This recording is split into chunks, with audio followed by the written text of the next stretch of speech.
ബഹുമാനപ്പെട്ട doctor Bahauddeen Muhammad Nadwi, vice chancellor, Darul Huda university, doctor Sivadasan, doctor Muhammad Udavi Ujampadi, doctor Moin Malayamma Hudawi, ബാക്കി സദസ്സിലിരിക്കുന്ന എല്ലാ വിശിഷ്ട വ്യക്തിത്വങ്ങൾക്കും എൻ്റെ നമസ്കാരം.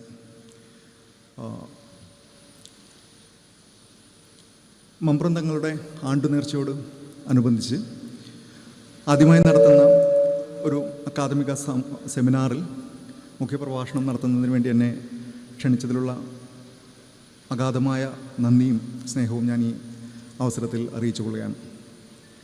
ഇതൊരു വളരെ വലിയ അംഗീകാരമായിട്ട് ഞാൻ കണക്കാക്കുന്നു. അതിന് ദാറുൽ ഹുദയോടും അതിൻ്റെ ഭാരവാഹികളോടുമുള്ള എൻ്റെ നന്ദിയും കടപ്പാടും ഞാൻ ആദ്യമേ തന്നെ അറിയിച്ചു കൊള്ളട്ടെ. ഇതൊരു പ്രധാനപ്പെട്ട ഒരു ദിവസമാണ്, പ്രധാനപ്പെട്ട ഒരു സ്ഥലമാണ്.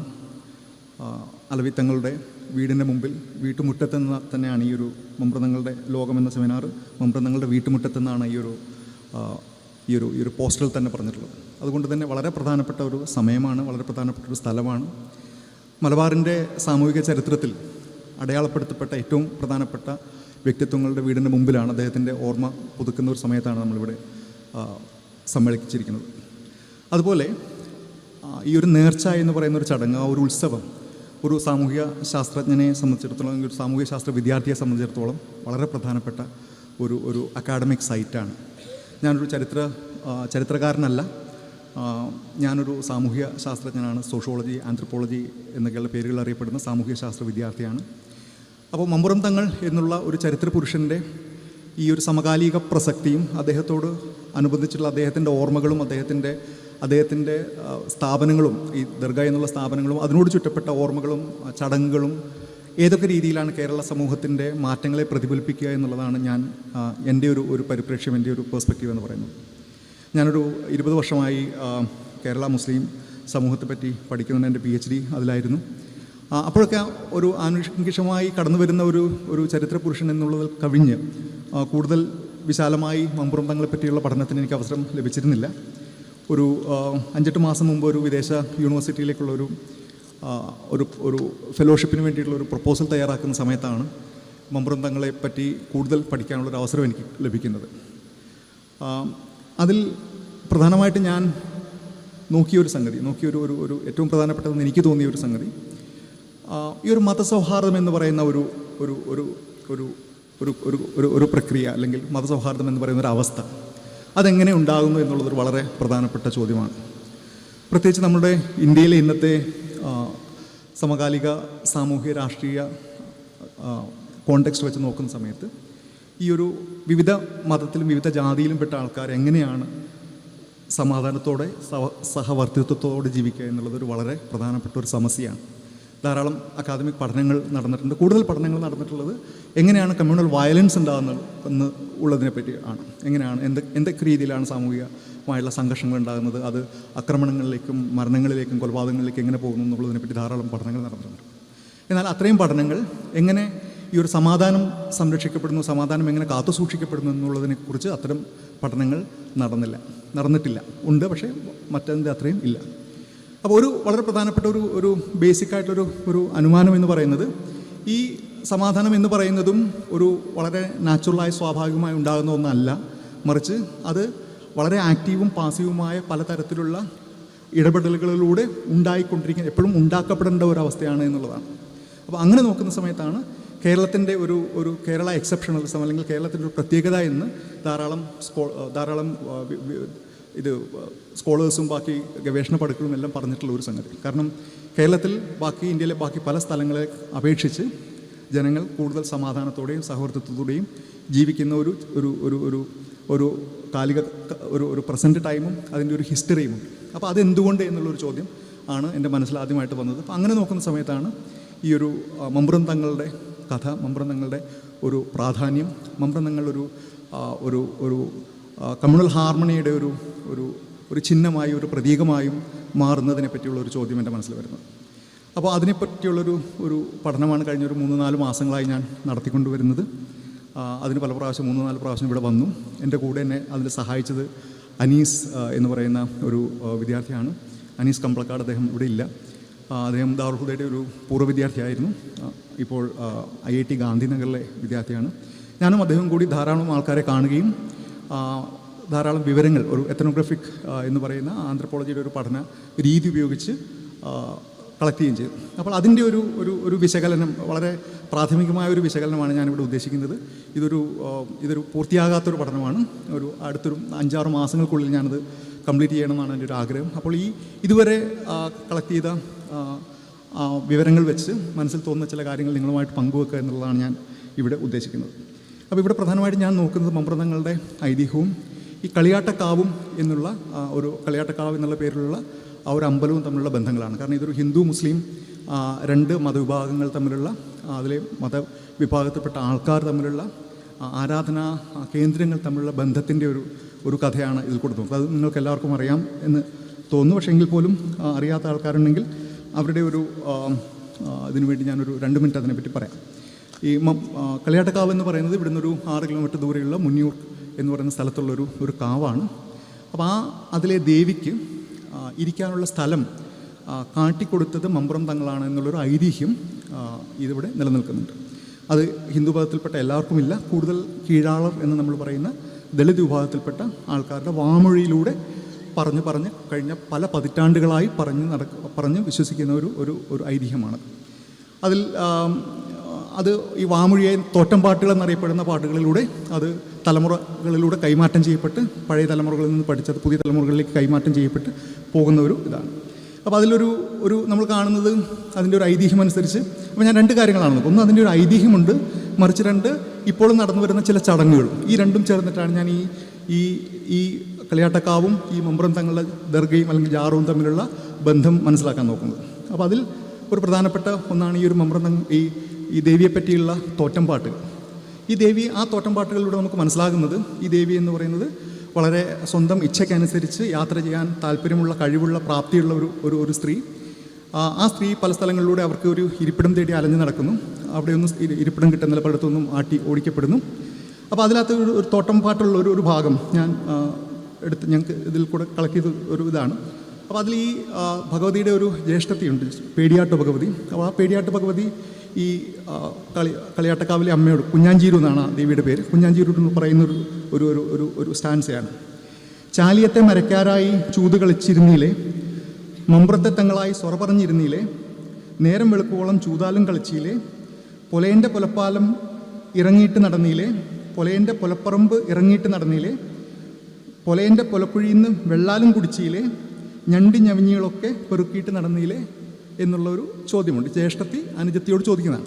അപ്പോൾ ഇങ്ങനെ നടന്ന നിനക്ക് ഞാൻ സ്ഥലം തരില്ല എന്നാണ് ഈ ഒരു പേടിയാട്ട ഭഗവതി ഈ കുഞ്ഞാഞ്ചീരുവിനോട് പറയുന്നത്. അങ്ങനെ കുഞ്ഞാഞ്ചീരു അവിടുന്നും വന്ന് ഈ മമ്പ്രന്തങ്ങളുടെ മാളികയുടെ താഴെ വരുന്ന സമയത്ത് അദ്ദേഹം മുകളിലിരുന്ന് ചതുരംഗം കളിക്കുകയാണ്. ചതുരംഗം എന്നും ചൂതെന്നും പലതരത്തിലുള്ള വ്യാഖ്യാനങ്ങളുണ്ട്.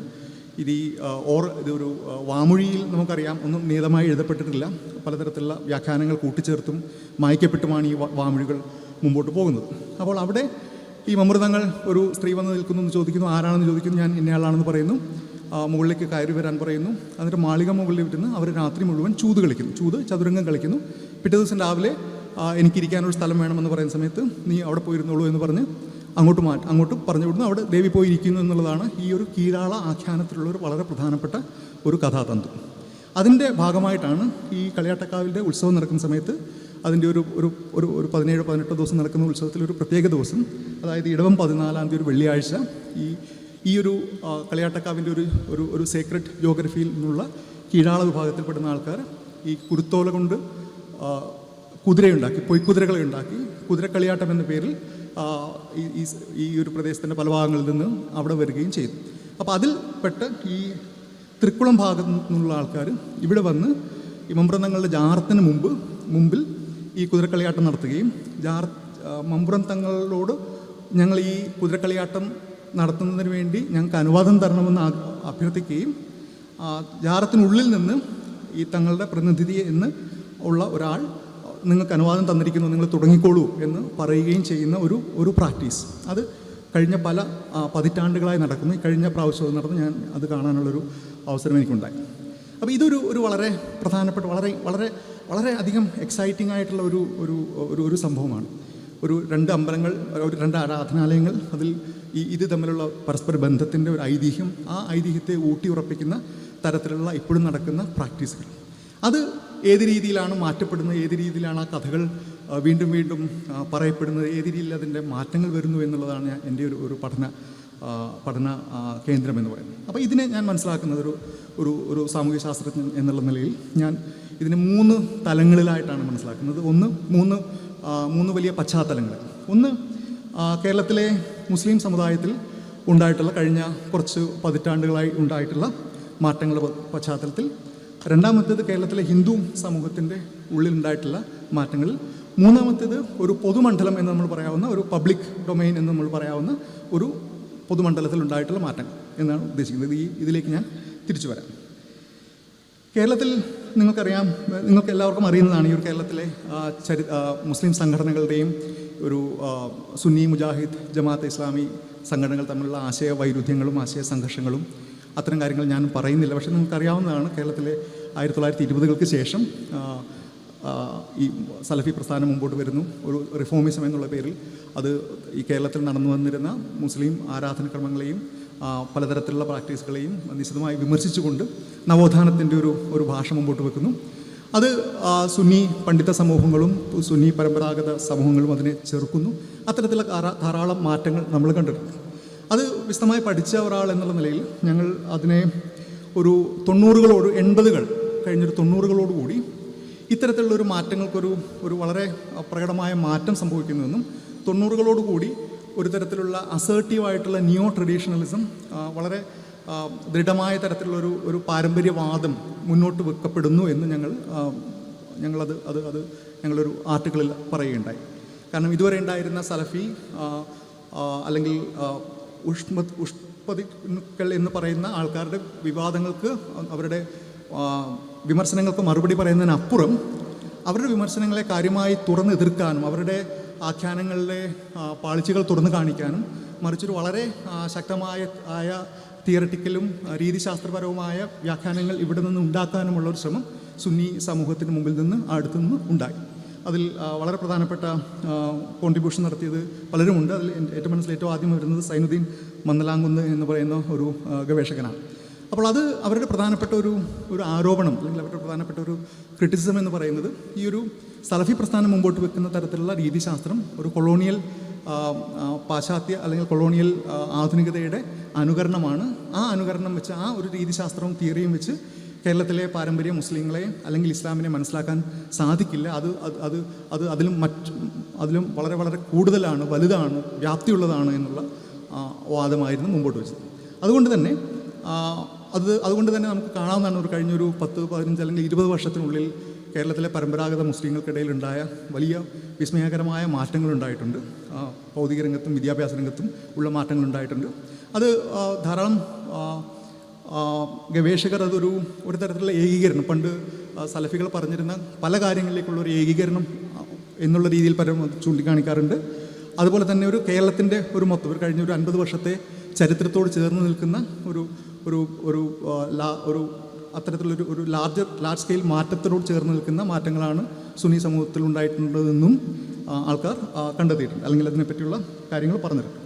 അപ്പോൾ കഴിഞ്ഞ കുറച്ച് വർഷങ്ങളായി സംഭവിക്കുന്നത്, ഈ കേരളത്തിലെ പാരമ്പര്യ സുന്നി സമൂഹങ്ങൾ വളരെ വളരെ അധികം സംഘടനാ രൂപത്തിൽ ഏർപ്പെടുകയും ഈ കെ സമസ്ത എന്നും AP സമസ്ത എന്നുമുള്ള പണ്ഡിത കൂട്ടായ്മകളുടെ കീഴിൽ വളരെ ഓർഗനൈസ്ഡ് ആയിട്ടുള്ള ഇൻസ്റ്റിറ്റ്യൂഷണലായി സ്ഥാപനവൽകൃതമായിട്ടുള്ള തരത്തിലുള്ള നിലപാടുകളും പ്രവർത്തനങ്ങളുമായിട്ട് മുമ്പോട്ട് പോവുകയാണ്. അപ്പോൾ നമുക്കറിയാം, കേരളത്തിലെ മുസ്ലിം ജീവിതത്തിൽ ഈ രണ്ട് സംഘടനകളുടെ ഇടപെടലുകൾ, അല്ലെങ്കിൽ അവരുടെ ഒരു മേൽനോട്ടം, അവരുടെ ഒരു ഗൈഡൻസ് ഇല്ലാത്ത സ്ഥാപനങ്ങളോ ആരാധനക്രമങ്ങളോ ഒക്കെ വളരെ വളരെ ചുരുക്കമാണ്. അപ്പോൾ മുസ്ലിം സമുദായത്തിൽ ഒരു തരത്തിലുള്ള ഇൻസ്റ്റിറ്റ്യൂഷണലൈസേഷൻ സംഭവിച്ചു കൊണ്ടിരിക്കുന്നു, ഒരു തരത്തിലുള്ള ഏകീകരണം സംഭവിച്ചുകൊണ്ടിരിക്കുന്നു, ഒരു തരത്തിലുള്ള ഇസ്ലാമൈസേഷൻ എന്ന് വേണമെങ്കിൽ നമുക്ക് പറയാവുന്ന തരത്തിലുള്ള കാര്യങ്ങൾ സംഭവിച്ചിരിക്കുന്നു. അപ്പോൾ കഴിഞ്ഞ പല നൂറ്റാണ്ടുകളായി മുസ്ലിം സമുദായം അനുവർത്തിച്ചിരുന്ന പലതരത്തിലുള്ള ആരാധനക്രമങ്ങളും വിശ്വാസങ്ങളും ഒക്കെ പലതിനെയും മാറ്റിക്കളയുകയും അത് ഇസ്ലാമികരമല്ല എന്ന് ഡയറക്റ്റായും ഇൻഡയറക്റ്റായിട്ടും പറയുകയും ഒരു കൂടുതൽ ഇസ്ലാമിക എന്നുള്ള രീതിയിലുള്ള പ്രവർത്തനങ്ങൾ, ഇടപെടലുകളായിട്ട് മുമ്പോട്ട് പോവുകയാണ്. അപ്പോൾ പല മുസ്ലിം വിശ്വാസികളും ചെയ്യുന്നത് ഇസ്ലാമികരമായി അല്ല എന്നുള്ള നിലപാടിലേക്ക് വരുന്നു. അപ്പോൾ അങ്ങനെ വരുന്ന ആ ഒരു കോണ്ടെക്സ്റ്റിലാണ് ഞാൻ ഈ മമ്പ്രം ദർഗയിൽ വരുന്ന മാറ്റങ്ങളെ പറ്റിയുള്ള അവിടെയാണ് ഞാനത് പ്ലേസ് ചെയ്യുന്നത്, സ്ഥാപിക്കുന്നത്. അപ്പോൾ നിങ്ങൾക്കറിയാം, കഴിഞ്ഞ 1991 ദാറുൽ ഹുദ ഏറ്റെടുത്തത് മമ്പ്രം ദർഗ ഏറ്റെടുത്തതോടുകൂടി ധാരാളം മാറ്റങ്ങൾ വന്നിട്ടുണ്ട്. ഈ ഹാദിമീങ്ങൾ, മുല്ലമാർ മുതലായിട്ടുള്ള ആൾക്കാരുടെ റോള് കുറഞ്ഞു, കുറേ കൂടെ ഇൻസ്റ്റിറ്റ്യൂഷണലൈസ്ഡ് ആകുന്നു. ഈ അന്നദാനം, ബാക്കി മതപ്രഭാഷണം പോലെയുള്ള കാര്യങ്ങൾ വരുന്നു. പലതരത്തിലുള്ള അത് മാറ്റങ്ങൾക്ക് വിധേയമാകും. ഈ ഒരു സമയത്താണ് ഈ അമ്പലവും ഈ പള്ളിയും, അമ്പലവും ഈ ദർഗയും തമ്മിലുള്ള ബന്ധം, അതിനെ നമ്മൾ എങ്ങനെ കാണുന്നു എന്നുള്ളതാണ് ഒരു സാമൂഹ്യ ശാസ്ത്ര വിദ്യാർത്ഥി എന്നുള്ള നിലയ്ക്ക് എനിക്ക് ഏറ്റവും പ്രസക്തമായിട്ട് തോന്നുന്നു. കാരണം ഒരു മുസ്ലിം ദേവാലയത്തിൻ്റെ മുമ്പിൽ ഒരു ഹിന്ദു അമ്പലത്തിലേക്ക് പോകുന്ന ആൾക്കാർ അവരതിൻ്റെ പൊയ്ക്കുതിരയുമായി വരുന്നു, അവിടെ കളിക്കുന്നു, കോലുകെട്ടി പാട്ടുപാടി കളിക്കുന്നു. ഇതിനുള്ളിൽ നിന്ന് അനുവാദം ചോദിക്കുകയാണ്, ഞങ്ങൾ പൊക്കോട്ടെ എന്ന് അനുവാദം ചോദിക്കുന്നു, അനുവാദം കൊടുക്കുന്നു. ഇത് ഇസ്ലാമികരമാണോ അല്ലയോ എന്നുള്ള ചോദ്യം ഒരു വളരെ പ്രസക്തമായ ചോദ്യമാണ്. അത് നമുക്കറിയാം, ഈ സലഫി ആശയധാരയിൽ വരുന്ന ആൾക്കാർ അവർക്ക് ഈ ജാറത്തിൽ പോലും, അല്ലെങ്കിൽ ഈ ഒരു ജാറം, അത്തരം കാര്യങ്ങൾ പോലും വിശ്വാസമില്ല. അപ്പോൾ അത് വരെ കാര്യമാണ്. പക്ഷേ ഈ സുന്നി സമുദായത്തിൽ നിന്ന് ഇത് ഇസ്ലാമികരമാണോ അല്ലയോ എന്നുള്ള ചോദ്യം വരുന്നു. ആ ചോദ്യം പക്ഷേ വളരെ ഒരു തരത്തിലുള്ള സന്നിഗ്ധാവസ്ഥയിൽ അത് എത്തുകയാണ്. അതായത് അത് ആണെന്ന് പറയുന്നില്ല, അല്ലെന്ന് പറയുന്നില്ല, അത് വളരെ കാലമായി തുടർന്ന് വരുന്നതാണ്. അതങ്ങനെ തന്നെ പൊക്കോട്ടെ, നമ്മളതിനെ എൻകറേജ് ചെയ്യുന്നില്ല, നമ്മളതിനെ പ്രോത്സാഹിപ്പിക്കുന്നില്ല, നമ്മളതിനെ ഇതിന് നിൽക്കുന്നില്ല എന്നുള്ള ഒരു വളരെ ഡെലിക്കേറ്റായിട്ട്, അല്ലെങ്കിൽ അതിൻ്റെ ഒരു ഇസ്ലാമിക വിധിയിലേക്ക് നമ്മൾ ഇപ്പോൾ കടക്കുന്നില്ല. കാരണം കേരളത്തിനൊരു ചരിത്രമുണ്ട്, കേരളത്തിനൊരു പശ്ചാത്തലമുണ്ട്. ആ പശ്ചാത്തലത്തിൻ്റെ ഒരു ഭാഗമാണ് അത്. അതുകൊണ്ട് നമ്മൾ ചെയ്യുന്നില്ല എന്നുള്ള ഒരു പോയിന്റിൽ അതവിടെ നിൽക്കുകയാണ്. അപ്പോൾ ഞാനിവിടെ അന്വേഷിച്ച സമയത്ത് അറിഞ്ഞത്, കുറച്ച് വർഷങ്ങൾക്ക് മുമ്പ് ഈ കളിയാട്ടം നടത്തുന്ന, ഈ ദർഗയുടെ മുമ്പിൽ വന്ന് ഈ കളിയാട്ടം നടത്തുന്നതിന് ഒന്ന് രണ്ട് ആൾക്കാരുടെ അടുത്തുനിന്ന്, സംഘടനകളുടെ അടുത്തുനിന്നുള്ള ആൾക്കാരുടെ അടുത്തുനിന്ന് എതിർപ്പുണ്ടായ സമയത്ത് ദർഗകളുടെ ഭാരവാഹികൾ തന്നെയാണ് ഈ എതിർപ്പിനെ എതിർത്ത ആൾക്കാരോട് പിന്തിരിഞ്ഞ് പോകാൻ പറഞ്ഞ് ഇത് നടത്താനുള്ള എല്ലാ സൗകര്യങ്ങളും ചെയ്തു കൊടുത്തതെന്നാണ് ഞങ്ങൾക്ക് ഇവിടുന്ന് കിട്ടിയ ആൾക്കാർ കിട്ടിയ വിവരങ്ങൾ. അപ്പോൾ ഇവിടെ ഞാൻ ഒരു പോയിന്റിൽ കൊണ്ട് നിർത്തുകയാണ്. ഞാൻ എന്നിട്ട് രണ്ടാമത്തെ ഈ വലിയ പശ്ചാത്തലം എന്ന് പറഞ്ഞ ഹിന്ദു സമൂഹത്തിൽ നടന്ന മാറ്റങ്ങളിലേക്ക് വരികയാണ്. ഹിന്ദു സമൂഹം നമുക്കറിയാം, ഒരു ഇസ്ലാം അല്ലെങ്കിൽ മുസ്ലിം അല്ലെങ്കിൽ ക്രിസ്ത്യാനിറ്റി അല്ലെങ്കിൽ ഇസ്ലാം എന്ന് പറയുന്ന പോലെയുള്ളൊരു വ്യവസ്ഥാപിത മതമല്ല. ഇന്ത്യയിൽ അത് കൂടുതൽ നിലനിന്നിരുന്നതും പ്രകടമായതും നിത്യജീവിതത്തിൽ അത് കൂടുതൽ അത് പ്രത്യക്ഷപ്പെട്ടതും ജാതി സമൂഹങ്ങളായിട്ടായിരുന്നു.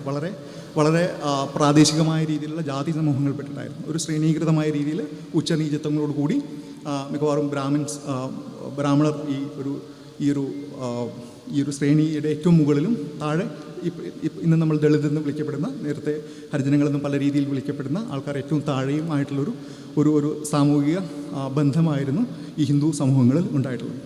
അപ്പോൾ അതിൽ തന്നെ അവരുടെ ആരാധനാക്രമങ്ങളെ പറ്റിയുള്ള പല പഠനങ്ങളും ചൂണ്ടിക്കാണിക്കുന്നത് നമുക്ക് വളരെ ബ്രോഡായിട്ട് ഈ ഒരു ഗ്രേറ്റ് ട്രഡീഷൻ, ലിറ്റിൽ ട്രഡീഷൻ എന്ന രീതിയിൽ അതിനെ വിഭജിക്കാം എന്ന് ആൾക്കാർ പറയുന്നുണ്ട്. അതായത് ഗ്രേറ്റ് ട്രഡീഷൻ എന്ന് പറയുന്നത് ഈ ഇന്ത്യ ഒട്ടാകെ വ്യാപിച്ച് കിടക്കുന്ന റിട്ടൺ ആയിട്ടുള്ള, എഴുതപ്പെട്ട ലിഖിത രൂപത്തിലുള്ള വിശ്വാസ പ്രമാണങ്ങൾ, ഇപ്പം ബ്രഹ്മാവ്, വിഷ്ണു, ശിവൻ മുതലായിട്ടുള്ള കൂടുതൽ ബ്രാഹ്മണിക്കലായിട്ടുള്ള സവർണമായ രീതിയിലുള്ള ആരാധനാക്രമങ്ങളുള്ള ഒരു ഇന്ത്യ മുഴുവൻ ഒട്ടാകെ വ്യാപിച്ച് കിടക്കുന്ന ആരാധനാക്രമങ്ങളും വിശ്വാസങ്ങളും ദൈവങ്ങളും ഒക്കെയുള്ള ഒരു തരത്തിലുള്ള ഒരു ട്രഡീഷൻ. മറിച്ച് ലോക്കൽ ട്രഡീഷൻ എന്ന് പറയുന്നത് വളരെ പ്രാദേശികരമായി വളരെ ലോക്കലായിട്ടുള്ള ദൈവങ്ങളും അവരെ പറ്റിയുള്ള ഐതിഹ്യങ്ങളും ആയിട്ടുള്ള വേറൊരു തരത്തിലുള്ള ആരാധനാക്രമങ്ങൾ.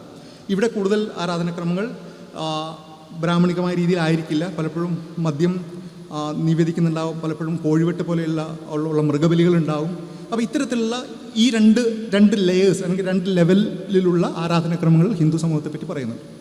അപ്പോൾ അത് ബാക്കിയുള്ള ഗവേഷകർ പറയുന്നത് ഈ രണ്ട് ലെവലുകൾ തമ്മിൽ എപ്പോഴും ഒരു തരത്തിലുള്ള കൊടുക്കൽ വാങ്ങലുകൾ ഉണ്ടായിരുന്നു എന്നും ഈ ഒരു ബ്രിട്ടീഷ് അധിനിവേശത്തോടുകൂടി മോഡേണിറ്റി വരുന്നതോടുകൂടിയും അത് കഴിഞ്ഞിട്ടുള്ള സമയത്തും ഈ താഴെക്കിടയിലുള്ള ദൈവങ്ങളുടെ രൂപമാറ്റം സംഭവിച്ച്, ആരാധനാക്രമങ്ങളിൽ മാറ്റം സംഭവിച്ച് കൂടുതലുള്ള ഒരു തരം സവർണ രീതിയിലുള്ള ആരാധനാക്രമങ്ങളിലേക്ക് മാറ്റം വന്നു എന്നുമുള്ള ധാരാളം പഠനങ്ങളുണ്ട്.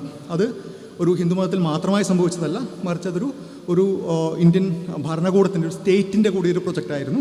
കാരണം പല ആരാധനാക്രമങ്ങളും അപരിഷ്കൃതമാണ്, അത് ഒരു ആധുനിക സമൂഹത്തിന് ചേർന്നതല്ല എന്ന് പറഞ്ഞത് അത് ഈവൻ നിയമം വഴി പോലും, ഇപ്പം നിങ്ങൾക്കറിയാം ഈ ഒരു മൃഗബലി എന്നുള്ളത് നിയമം മൂലം നിരോധിച്ചതാണ്. പക്ഷേ അതുപോലെയുള്ള ധാരാളം ആരാധനാക്രമങ്ങളെ തുടച്ചു മാറ്റിക്കൊണ്ട് ഒരു തരത്തിലുള്ള കൂടുതൽ അപ്പർ കാസ്റ്റ് ബ്രാഹ്മണിക്കലായിട്ടുള്ള ഒരു ഇതിലേക്ക് മാറുന്നു. അതേപോലെ തന്നെ വേറൊന്ന് സംഭവിക്കുന്നത് കേരളത്തിൽ ഈ 1960 ക്ഷേത്ര സംരക്ഷണ സമിതി എന്നുള്ള പേരിൽ ഒരു ഹിന്ദു സാംസ്കാരിക ദേശീയതയുടെ ഹിന്ദു നാഷണലിസത്തിൻ്റെ ഹിന്ദുത്വയുടെ നേതൃത്വത്തിലുള്ള അമ്പലങ്ങളിലുള്ള ഇടപെടലാണ്. അപ്പം ഹിന്ദു സമൂഹം അപകടത്തിലാണ്, ഹിന്ദു സമൂഹത്തെ പരിപോഷിപ്പിക്കേണ്ടത് അമ്പലങ്ങൾ സംരക്ഷിച്ചു കൊണ്ടുവേണം. അപ്പം അമ്പലങ്ങൾ ആരിൽ നിന്ന് സംരക്ഷിക്കണം എന്നൊക്കെയുള്ള ചോദ്യങ്ങളുണ്ട്. അപ്പോൾ ഒരു അമ്പലത്തെ ചുറ്റിപ്പറ്റി അല്ലെങ്കിൽ അമ്പലത്തിന് ചുറ്റും വളർത്തിയെടുക്കേണ്ട ഒരു സമൂഹമായി ഹിന്ദു സമൂഹത്തെ മാറ്റുകയും അതൊരു വിശ്വാസ സമൂഹം മാത്രമല്ല അതൊരു പൊളിറ്റിക്കൽ സമൂഹം കൂടിയാക്കി മാറ്റേണ്ടതുണ്ട് എന്നുള്ള വിശ്വാസത്തിൽ നിന്നാണ് ഈ ക്ഷേത്ര സംരക്ഷണ സമിതി പോലെയുള്ള സംഘടനകളുടെ ആവിർഭാവം. അത് കേരളത്തിലെ മിക്കവാറും എല്ലാ അമ്പലങ്ങളിലും വളരെ പ്രധാനപ്പെട്ട ശക്തിയായിട്ട് മാറിയിട്ടുണ്ട്. അതിന് കേരളത്തിന് പുറത്ത് പല സ്ഥലങ്ങളിലും മിക്കവാറും എല്ലാ സ്ഥലങ്ങളിലും തന്നെ അതൊരു സമ്പൂർണ്ണ പ്രക്രിയയായി മാറിയിട്ടുണ്ട്. അമ്പലങ്ങളിൽ നടക്കുന്ന ആധ്യാത്മിക പ്രഭാഷണങ്ങൾ രാഷ്ട്രീയ പ്രഭാഷണങ്ങളായി മാറുകയും ഒക്കെ മാറി എന്നുള്ള സിറ്റുവേഷൻ വന്നിട്ടുണ്ട്. അപ്പോൾ ഈ ഒരു പ്രക്രിയയുടെ നടുവിലാണ് നമ്മൾ ഈ ഒരു കളിയാട്ടക്കാവും ഈ മമ്പ്രം ജാറവും തമ്മിലുള്ള ബന്ധത്തെ നമ്മൾ നോക്കിക്കാണുന്നത്. അപ്പോൾ ഞങ്ങൾ ഇതിനെപ്പറ്റി അന്വേഷിക്കുന്ന സമയത്ത് ഈ അമ്പലത്തിൻ്റെ ഭാരവാഹികൾക്ക് ഈ ഒരു കഥയോടൊട്ടും താല്പര്യമില്ല. ഈ മമ്പ്രം തങ്ങളും ദേവിയും തമ്മിലുള്ള കഥയോട് ഒട്ടും താല്പര്യമില്ല. അവർ പറയുന്നത് അത് ചരിത്രപരമായി തന്നെ തെറ്റാണെന്നാണ്. കാരണം അവർ പറയുന്നത് ഈ അമ്പലത്തിന് 2000 അല്ലെങ്കിൽ 3000 അല്ലെങ്കിൽ 5000 വരെ വർഷങ്ങൾക്ക് പഴക്കമുള്ള അമ്പലമാണ്. അന്ന് മുതൽ ദേവി ഉള്ളൊരു സാന്നിധ്യമാണ്. അപ്പോൾ 150 വർഷം പഴക്കമുള്ളൊരു തങ്ങളാണ് ഇവിടെ അതിന് സ്ഥലം കൊടുക്കുന്നത് എന്ന് പറയുന്നത് തികച്ചും തെറ്റാണ്. എന്ന് മാത്രമല്ല അവർ പറയുന്നത് ഈ കീഴാളർ പാടി നടക്കുന്ന ഈ ഒരു തോറ്റംപാട്ടുകൾ മുഴുവൻ അറിവില്ലായ്മ കൊണ്ടാണ് അവരത് ചേർത്ത് പാട്ടുന്നതാണ്. അതൊന്നുമല്ല യഥാർത്ഥമായിട്ടുള്ള ചരിത്രം എന്ന് പറയുന്നു. അപ്പോൾ അതേപോലെ തന്നെ ഈ ഒരു കാവുകൾ അമ്പലങ്ങളായി മാറിക്കൊണ്ടിരിക്കുന്നു. അപ്പോൾ ഞാനത് മുമ്പേ പറഞ്ഞ ഒരു പ്രക്രിയയുടെ ഭാഗങ്ങളാണ്.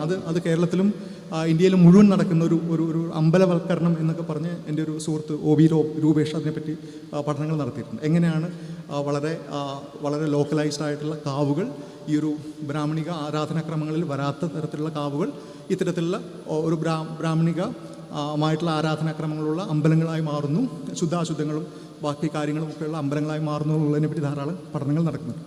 അപ്പോൾ ഈ ഒരു മമ്പ്രന്തങ്ങളുമായിട്ടുള്ള ഒരു ബന്ധത്തെ പറ്റിയുള്ള ഒരു കഥ ഈ ഒരു അമ്പലത്തിൻ്റെ അല്ലെങ്കിൽ അമ്പലം അത് കാര്യങ്ങൾ ചെയ്യുന്ന ആൾക്കാർക്ക് അതൊരു പഥ്യമായ ഒരു കഥയല്ല. അപ്പോൾ ആ ഒരു ബന്ധം എഴുതിയ ഒരു പത്രപ്രവർത്തനെതിരെ അവർ വക്കീൽ നോട്ടീസ് അയച്ചിരുന്നു. അത് ശരിയല്ല, അത് യഥാർത്ഥമല്ല കഥയല്ല എന്നുള്ളതാണ് കാണുന്നത്. അപ്പോൾ നമ്മളിവിടെ കാണുന്നതും അതുപോലെ ഈ അമ്പലത്തിനെ പറ്റിയുള്ളൊരു ഔദ്യോഗികമായ കഥയുണ്ടാക്കുന്നത്, ഔദ്യോഗികമായ ഒരു ചരിത്രം അമ്പലം ഉണ്ടാക്കുന്നത്. അപ്പോൾ ആ ഒരു ഔദ്യോഗികമായ ചരിത്രം വരുന്ന സമയത്ത് ഈ കീഴാള ജനങ്ങളുടെ ഈ കഥകളും ഈ തോറ്റംപാട്ടുകളും ഈ വാമൊഴികളും ഒന്നും അതിലുണ്ടാവില്ല എന്നുള്ള കാര്യം ഏറെക്കുറെ ഉറപ്പാണ്. കാരണം അതൊരു അത്തരത്തിലുള്ള ലാർജർ ഇതിൽ വരുന്ന അതിൽ ചേർക്കാൻ പറ്റുന്ന ഒന്നല്ല. ഒരു ശുദ്ധമായ ഒരു ഹിന്ദു ദൈവികതയുടെ ഉള്ളിൽ ചേർക്കാൻ പറ്റുന്ന ഒന്നായിട്ട് അവർ ചിലപ്പോൾ കണക്കാക്കിക്കൊള്ളണമെന്നില്ല. അപ്പം അതുകൊണ്ട് തന്നെ അവിടെ നടക്കുന്നതും ഒരു തരത്തിലുള്ള ശുദ്ധീകരണമാണ്. ഈ പതിരിനെയും ബാക്കി അതിനകത്ത് ചേർത്ത് കിടക്കാത്ത മാലിന്യങ്ങളെയും ഒക്കെ അതിനെ മാറ്റിക്കളഞ്ഞ് വളരെ അരിച്ചെടുക്കുന്ന അല്ലെങ്കിൽ വളരെയധികം സൂക്ഷ്മതയോടെ ഒക്കെ സാനിറ്റൈസ് ചെയ്തെടുക്കുന്ന ക്ലെൻസ് ചെയ്തെടുക്കുന്ന ഒരു വ്യാഖ്യാനമാണ് അവിടെ നടക്കുന്നത്. അപ്പോൾ ഈ 2 വ്യാഖ്യാനങ്ങൾക്ക് ശേഷം ഞാൻ മൂന്നാമത്തെ നമ്മൾ ഈ പറഞ്ഞ ഒരു പബ്ലിക് ഡൊമൈനിലേക്ക് നോക്കുന്ന സമയത്ത് അവിടെ സംഭവിക്കുന്ന ഒരു കാര്യം, ഈ ഉത്സവം കളിയാട്ടക്കാവ് ഉത്സവവും ഈ കളിയാട്ടക്കാവിലെ അമ്പലവും ഈ ജാറവും തമ്മിലുള്ള കഥ ഒരു പബ്ലിക് ഡൊമൈനിൽ അതൊരു മതസൗഹാർദ്ദത്തിൻ്റെ കഥയായി മാറിക്കഴിഞ്ഞു. അതൊരു കഴിഞ്ഞ 10-15 വർഷങ്ങൾക്കുള്ളിൽ സംഭവിച്ചൊരു മാറ്റമാണ്. ഇപ്പോൾ കഴിഞ്ഞ പ്രാവശ്യം ഞാനിവിടെ ഈ കുതിരക്കളിയാട്ടത്തിൻ്റെ ദിവസം വന്ന സമയത്ത് ഈ ഉത്സവങ്ങൾ, ഈ ഘോഷയാത്രകൾ, ഈ കളിയാട്ട ഈ പ്രൊസഷൻ ജാഥകൾ എന്ന് പറയുന്നത് വലിയ പങ്കാളിത്തത്തോടുകൂടി കീഴാളരാണ്. കാരണം അവർ അമ്പലത്തിൻ്റെ ബാക്കി എല്ലാ പ്രധാനപ്പെട്ട ചടങ്ങുകളിൽ നിന്ന് മാറ്റി നിന്ന് ഈ ഒരു ദിവസം മാത്രം, അതും മമ്പ്രന്തങ്ങളാണ് ഈ വെള്ളിയാഴ്ച നിശ്ചയിച്ച് കൊടുത്തതെന്നാണ് അവരുടെ പഴമൊഴി. ആ ദിവസം അവർ പല സ്ഥലങ്ങളിൽ നിന്ന് അവരുടെ വീടുകളിൽ നിന്ന് ഈ കുതിരയും ഈ കുരുത്തോല കൊണ്ട് അലങ്കരിച്ച കുതിരയുമായിട്ട് വരികയാണ്. അപ്പോൾ അതിൽ ഏറ്റവും കൂടുതൽ പ്രധാനപ്പെട്ടായിട്ട് ശ്രദ്ധിക്കുന്ന ഒരു സംഗതി ഈ മതേതരത്വത്തിൻ്റെ വിളംബരമാണ്. ഇവിടെ ക്രിസ്ത്യൻ സമൂഹങ്ങൾ ക്രിസ്ത്യൻ ഫാമിലികൾ വളരെ കുറവാണ്, കൂടുതൽ ഹിന്ദുക്കളും മുസ്ലിങ്ങളും താമസിക്കുന്ന ഒരു ഏരിയയാണ്. പക്ഷേ ഈ ഒരു ഘോഷയാത്രയിൽ മുഴുവൻ കാണുന്നത് ക്രിസ്ത്യാനിറ്റിയുടെയും ഹിന്ദുയിസത്തിൻ്റെയും ഇസ്ലാമിൻ്റെയും സിമ്പലുകളെ, അവയുടെ സിമ്പലുകളെ, അവരുടെ ചിഹ്നങ്ങളെ വഹിച്ചുകൊണ്ട് അത് ഡിസ്പ്ലേ ചെയ്തുകൊണ്ടുള്ള ഒരു ഘോഷയാത്രയാണ്. അതൊരു വളരെ പ്രധാനപ്പെട്ട ഒരു മാറ്റമാണ് കഴിഞ്ഞൊരു 10-15 വർഷങ്ങൾ. അപ്പോൾ ഒരു 20 അല്ലെങ്കിൽ 30 വർഷം മുമ്പ് വളരെ പ്രൈവറ്റായി, വളരെ പ്രൈവറ്റായി ജാതി കുടുംബങ്ങൾ അവരുടെ ഒരു നേർച്ച എന്നുള്ള രീതിയിൽ, അവരുടെ ഒരു വഴിപാട് എന്നുള്ള രീതിയിൽ അമ്പലത്തിലേക്ക് ചെയ്തിരുന്ന ഒരു ഘോഷയാത്ര അല്ലെങ്കിൽ ആ ഒരു ചടങ്ങ് ഇപ്പോൾ ഒരു പബ്ലിക് സ്വഭാവം വരികയും, ഒരു പൊതു സ്വഭാവം വരികയും, ഈ എല്ലാ സ്ഥലങ്ങളിലുമുള്ള ക്ലബ്ബുകൾ, യുവജന കൂട്ടായ്മകൾ, ക്ലബ്ബുകൾ, വായനശാലകൾ മുതലായവ ഇതിൽ വളരെ ആക്റ്റീവായിട്ട് പങ്കെടുക്കുകയും ധനശേഖരണം നടത്തുകയും അത് ഈ കുതിര കെട്ടാൻ സഹായിക്കുകയും ധാരാളം മുസ്ലിം ചെറുപ്പക്കാർ ഈ ഘോഷയാത്രയിൽ പങ്കെടുക്കുന്നു എന്നുള്ളതാണ് ഞങ്ങൾക്ക് ഇപ്പോൾ ഇവിടുന്ന് കിട്ടുന്ന ഒരു വിവരം. അപ്പം നമ്മൾ ഒരു വളരെ കോൺട്രാസ്റ്റിംഗ് ആയുള്ള 3 കാര്യങ്ങളാണ് കാണുന്നത്. ഒന്ന്, ഈ രണ്ട് മതസമൂഹങ്ങളിൽ ഇത്തരത്തിലുള്ള പ്രാക്ടീസുകളോടുള്ള ഒരു തരത്തിലുള്ള എതിർപ്പ്, അല്ലെങ്കിൽ എതിർപ്പല്ല, ഒരു തരത്തിലുള്ള ഒരു എന്താണ് പറയുക, ഒരു ആക്റ്റീവായി അതിനെ പ്രോത്സാഹിപ്പിക്കാതിരിക്കുന്ന ഒരു സമയത്ത് പൊതുസമൂഹത്തിൽ ഇതൊരു കമ്മ്യൂണൽ ഹാർമണിയുടെ ഒരു സിംബമായി മാറി അത് കൊണ്ടാടപ്പെടുകയും ചെയ്യുന്ന ഒരു സിറ്റുവേഷനാണ് നമ്മളിത് കാണുന്നത്. അതൊരു വളരെ പ്രധാനപ്പെട്ട ഹിസ്റ്റോറിക്കൽ പോയിൻ്റാണ്. കാരണം എന്തുകൊണ്ടാണ് മതസൗഹാർദ്ദം ഇങ്ങനെ ഒരു പ്രൊജക്റ്റായി വരുന്നതെന്നുള്ളത് നമ്മളുടെ ഈ ഒരു സമീപകാലത്ത്, അല്ലെങ്കിൽ ഈ കാലത്തെ ഇന്ത്യയുടെ മൊത്തം കാര്യങ്ങളായിട്ട് നോക്കുമ്പോൾ നമുക്ക് മനസ്സിലാകുന്ന ഒരു കാര്യമാണ്. കാരണം പ്രത്യേകിച്ച് മുസ്ലിങ്ങളുടെ ദേശസ്നേഹവും എല്ലാം ചോദ്യം ചെയ്യപ്പെടുന്ന ഒരു സമയത്ത് മുസ്ലിങ്ങളുടെ പൗരത്വം എന്ന് പറയുന്നത് ഈ ഒരു കോൺസ്റ്റിറ്റ്യൂഷൻ്റെയും ഭരണഘടനയുടെയും അല്ലെങ്കിൽ അതിൻ്റെ അതിൻ്റെ നിയമവ്യവസ്ഥയിലും മാത്രമല്ലാതെ മറിച്ച് ഉള്ള പല രീതിയിൽ അത് അസേർട്ട് ചെയ്യപ്പെടുന്ന സമയത്ത് ഞങ്ങൾ ഈ മണ്ണിൻ്റെ ആൾക്കാരാണ്, ഞങ്ങൾ ഈ നാടിൻ്റെ ആൾക്കാരാണ്, ഞങ്ങളിവിടെ ജനിച്ചു വളർന്നതാണ് എന്നുള്ള ഒരു ക്ലെയിമിൻ്റെ ഭാഗമാണ് ഇത്തരത്തിലുള്ള ഇത് വരുന്നത്. അപ്പോൾ ഈ നമ്മുടെ കേരളത്തിൻ്റെ ഒരു ചരിത്രം നോക്കുകയാണെങ്കിൽ ഇതേപോലെയുള്ള ധാരാളം സ്ഥലങ്ങൾ, ധാരാളം സമൂഹങ്ങൾ, ധാരാളം ചടങ്ങുകൾ, ഈ മതത്തിൻ്റെ വേലിക്കെട്ടുകൾക്ക് അപ്പുറത്തേക്ക് പോകുന്ന ചടങ്ങുകളും ആരാധനക്രമങ്ങളും വിശ്വാസക്രമങ്ങളും ധാരാളം ഉണ്ടായിരുന്നു. അതെല്ലാം ഈ ഒരു ആധുനികതയ്ക്ക് മുമ്പുള്ള മിക്കവാറും എല്ലാ സമൂഹങ്ങളിലും അങ്ങനെ തന്നെ ആയിരുന്ന കാര്യങ്ങൾ. കാരണം ആധുനികതയാണ് ഈ ഒരു വളരെ സ്പെസിഫിക് ആയിട്ടുള്ള, വളരെ കാറ്റഗോറിക്കലായിട്ടുള്ള അതിരുകൾ വരുന്നതും എല്ലാം അങ്ങനെയാണ്. ധാരാളം പഠനങ്ങൾ അതിനെപ്പറ്റി നടക്കുന്നുണ്ട്. ഈ ഒരു സെൻസസ് ആദ്യമായി ഇൻട്രൊഡ്യൂസ് ചെയ്ത സമയത്ത് ഇന്ത്യയിൽ ഒട്ടാകെ ധാരാളം ജനസമൂഹങ്ങൾ ഹിന്ദുവോ ക്രിസ്ത്യനോ അല്ലെങ്കിൽ വേറെ ഏതെങ്കിലുമോ എന്ന് ഐഡൻറ്റിഫൈ ചെയ്യാൻ തയ്യാറാകാത്തതുണ്ടായിരുന്നു. കാരണം ഈ ഒരു കൊളോണിയൽ സർക്കാരുകൾ, കൊളോണിയൽ ഗവൺമെൻറ്റിൻ്റെ ഒരു ലോജിക്ക് ഒന്നുകിൽ നിങ്ങൾ ഹിന്ദുവാണ്, അല്ലെങ്കിൽ മുസ്ലിമാണ്, അല്ലെങ്കിൽ ക്രിസ്ത്യൻ ആണ്. ഈ ഒരു അതിർവരമ്പുകൾക്ക് അപ്പുറത്തേക്കുള്ള ജീവിത വീക്ഷണങ്ങളും മതപരമായ ആയിട്ടുള്ള ജീവിത വീക്ഷണങ്ങളും എല്ലാം ഉണ്ടായിരുന്ന ധാരാളം ജനങ്ങളുണ്ടായിരുന്നു. പക്ഷേ അത്തരം കാര്യങ്ങളെല്ലാം മാറിപ്പോയി. കാരണം അതാണ് ഒരു ആധുനികതയുടെ ഒരു കഥ ആധുനികതയുടെ ഒരു ലോജിക്ക് എന്ന് പറയുന്നത് അതാണ്. അപ്പോൾ അത്തരത്തിലുള്ള മാറ്റങ്ങൾ നടക്കുമ്പോൾ ഈ അടുത്തൊരു 30 വർഷം അല്ലെങ്കിൽ ഒരു 50 വർഷം കഴിഞ്ഞാൽ എന്തായിരിക്കും ഈ കളിയാട്ടക്കാവിൽ നടക്കാൻ പോകുന്നത്? ഈ ഒരു കളിയാട്ടക്കാവും ഈ മമ്പുറം തങ്ങളും അല്ലെങ്കിൽ മമ്പുറം ജാറും തമ്മിലുള്ള ബന്ധത്തെ ഏത് രീതിയിലായിരിക്കും ഉണ്ടാകുക എന്നുള്ളത് എനിക്ക് ഊഹിച്ച് പറയാൻ പറ്റില്ല. കാരണം അത് പല കാരണങ്ങളെ സംബന്ധിച്ചാണ് ഇരിക്കുന്നത്. ഈ ഒരു മതസമൂഹങ്ങൾക്കുള്ളിൽ എന്ത് നടക്കുന്നു, സാമൂഹികമായിട്ടുള്ള ഈ ഒരു പൊതുമണ്ഡലത്തിൽ എന്ത് സംഭവിച്ചിരിക്കുന്നു എന്നുള്ളതിനെ മാത്രം ആശ്രയിച്ച് മാത്രമേ അത് പറയാൻ സാധിക്കുകയുള്ളൂ. പക്ഷേ ഒരു കാര്യം വളരെ വ്യക്തമാണ്, ഇത്തരത്തിലുള്ള കൊടുക്കൽ വാങ്ങലുകൾ നടന്ന സമൂഹങ്ങളാണ് ബാക്കി എല്ലായിടത്തും ഉണ്ടായിരുന്നത്. ഈവൻ ഉത്തരേന്ത്യയിലും ബാക്കി സ്ഥലങ്ങളിലും എല്ലാം. ബാക്കി പല സ്ഥലങ്ങളിലും അത് വളരെ മോശമായ രീതിയിലേക്ക് മാറിയിട്ടുണ്ട്. പ്രത്യേകിച്ച് ഇപ്പം വേറൊരു പഠനം നടത്തിയത് ഈ കോസ്റ്റൽ കർണാടകയിലാണ്, തീരദേശ കർണാടക ഗ്രാമങ്ങളിൽ, മംഗലാപുരത്തും ഉടുപ്പി സ്ഥലങ്ങളിലും. അതും കേരളവുമായി വളരെയധികം സാമ്യമുള്ള, ചരിത്രപരമായും സാമൂഹികമായിട്ടും സാമ്യമുള്ള സ്ഥലങ്ങളിൽ ഈ ഒരു ഹിന്ദു മുസ്ലിം എന്ന് പറയുന്ന ഒരു വല്ലാത്ത തരത്തിലുള്ള ഒരു മാറ്റങ്ങളിലേക്ക് മാറിയിരിക്കുന്നു. അതൊരു മതപരമായ മാറ്റങ്ങൾക്ക് പകരം ഒരുതരം വംശീയമായ മാറ്റങ്ങളിലേക്ക് മാറുകയും നമ്മൾ ഈ മോറൽ പോലീസ് എന്ന് പറയുന്ന സംഗതി അതൊരു സദാചാര ഗുണ്ടായുസം എന്നാണ് അതിന് ഇപ്പോൾ മലയാളത്തിൻ്റെ ഒരു ട്രാൻസ്ലേഷൻ വരുന്നത്. പക്ഷെ അത് ഈ ഒരു ഗുണ്ടായുസത്തിനപ്പുറം അത് വളരെയധികം മാനങ്ങളുള്ള ഒരു ഇതായി മാറി. ഒരു തരത്തിലുള്ള സൗഹൃദത്തിന് സാധ്യതയില്ലാത്ത, വളരെ ഡിഫറൻ്റായി, വളരെ ഓപ്പോസിറ്റായി നിൽക്കുന്ന രണ്ട് മോറൽ കമ്മ്യൂണിറ്റികളെ ഉണ്ടാക്കിയെടുക്കുക എന്നുള്ളത് മാത്രമാണ് അതിൻ്റെ ഒരു ലക്ഷ്യം. അതിൽ ഓൾമോസ്റ്റ് അത് വിജയിച്ചിരിക്കുന്നു എന്ന് പറയാം. അപ്പം ഈ സ്ഥലങ്ങളിലൊക്കെ എന്താ സംഭവിക്കുന്നത് വെച്ചാൽ ഇത്തരം കാര്യങ്ങൾ, ഇത്തരം പരസ്പര സഹവർത്തിത്വത്തിൻ്റെയും കൂട്ടായ്മയുടെയും ഉണ്ടായിരുന്ന ഓർമ്മകളെയും സ്ഥലങ്ങളെയും അവർ മനഃപൂർവ്വം മറക്കുകയായിരുന്നു. കാരണം ഈ ഓർമ്മകളെല്ലാം വളരെ സ്വാഭാവികമായി ഉണ്ടാകുന്നതല്ല. ചില കാര്യങ്ങൾ നമ്മൾ മറക്കാൻ നമ്മൾ ഓർക്കുന്നുണ്ട്. We remember to forget. ആ മറക്കാൻ വേണ്ടി നമ്മൾ ഓർത്ത് ചില കാര്യങ്ങളെ തമസ്കരിച്ച്, ചില കാര്യങ്ങൾ കണ്ടില്ല എന്ന് നടിച്ച്, ചില കാര്യങ്ങൾ വളരെ പ്രധാനപ്പെട്ട രാഷ്ട്രീയ ലാഭങ്ങൾക്ക് വേണ്ടി ഉണ്ടാക്കുന്ന ഒരു രാഷ്ട്രീയ സമകാലികമായിട്ടുള്ള ഒരു സിറ്റുവേഷൻ കൂടിയാണ് നമ്മൾ കടന്നു പോകുന്നത്.